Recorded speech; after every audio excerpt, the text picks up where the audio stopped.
మగవాడికి తప్పు చేసే అర్హత, ఆడదానికి వాటిని భరించి సరిదిద్దుకునే గుణం ఆ భగవంతుడే ఇచ్చాడు. లోకంలో నీ భర్త ఒక్కడే తప్పు చేశాడనుకుంటున్నావా? పిచ్చిదానా, 190 మంది మగాళ్ళింతే.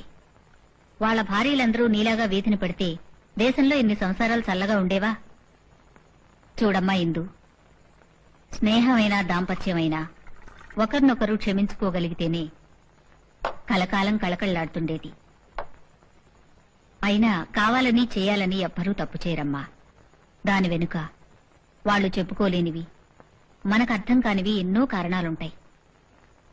పైగా ఆ తప్పు కారణమైన అమ్మాయి చనిపోయిందంటున్నావు అంటే నీ సంసారానికి అపకారం ఏం లేనట్టేగా.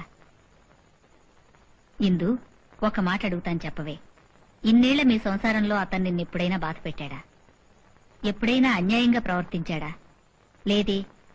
నిన్ను నీ పిల్లల్ని బానే చూసుకుంటున్నాడు కదే.